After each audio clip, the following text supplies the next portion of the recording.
क्या तीसरा विश्व युद्ध भूमध्य सागर से शुरू हो सकता है? ईरान को अमेरिका यहां से घेरने में लगा है और ईरान के साथ रूस और चीन के युद्धपोत काउंटर करने के लिए तैयार हैं। ईरान अमेरिका को सीधी चेतावनी दे रहा है और तुर्की भी अब अपने जंगी इरादे जाहिर कर रहा है।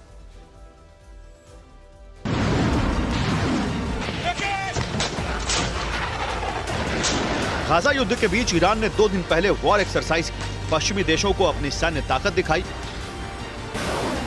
अब ईरान ने हैदर मिसाइल का परीक्षण भी किया है। यह टेस्ट सैन्य अभ्यास के दौरान किया गया। हैदर हवा से जमीन पर मार करने वाली मिसाइल है। 20 किलो तक वॉरहेड ले जा सकती है। 30 किलोमीटर की दूरी से टारगेट नष्ट करने में सक्षम है। सैन्य ताकत की यह नुमाइश असल में अमेरिका को चैलेंज है। ईरान मानता है कि अमेरिका इजरायल को गाजा में नरसंहार के लिए बढ़ावा दे रहा है, इसीलिए ईरान की ओर से लगातार अमेरिका को चेताया जा रहा है। ईरान के विदेश मंत्री ने आज फिर से नया फ्रंट खुलने की धमकी दी। ये अब विस्फोटक स्तर पर पहुंच गया है। कुछ भी संभव है। अमेरिका को अपना मन बताना होगा। क्या वो सचमुच चाहता है कि युद्ध नियंत्रण से बाहर हो जाए? मैं चेतावनी देता हूं कि अगर महिलाओं और बच्चों की हत्या जारी रही तो स्थिति नियंत्रण से बाहर जा सकती है। नए मोर्चे खुलने पर इजरायल को पछतावा होगा। ईरान तो ईरान, अब तुर्की भी इजरायल को कड़े संदेश दे रहा है। तुर्की समंदर में सबसे बड़ा शक्ति प्रदर्शन कर रहा है। बोस्पोरस स्ट्रेट में 100 युद्धपोत जुटेंगे। तुर्की रिपब्लिक के 100 साल पूरा होने पर नेवी परेड होगी। इसमें 14 एयरक्राफ्ट शामिल होंगे। शक्ति प्रदर्शन में राष्ट्रपति एर्दोआन भी मौजूद रहेंगे। 2 दिन पहले ही तुर्की में फिलिस्तीन के समर्थन में विशाल रैली की गई थी। इसमें एर्दोआन भी शामिल हुए थे और कहा था कि हम भी तैयारी कर रहे हैं।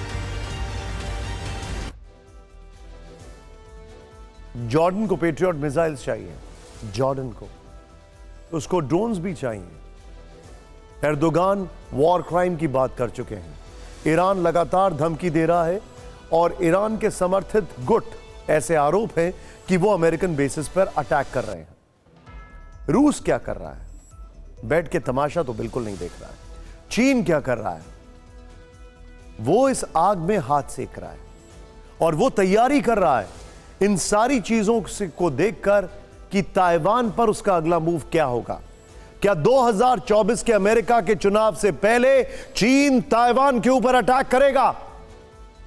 क्या कमजोर अमेरिका, एकदम कमजोर अमेरिका, दुनिया में बट चुका अमेरिका, क्या चीन के लिए एक बहुत बड़ा इंस्पिरेशन होगा 2024 में ताइवान पर अटैक करने के लिए?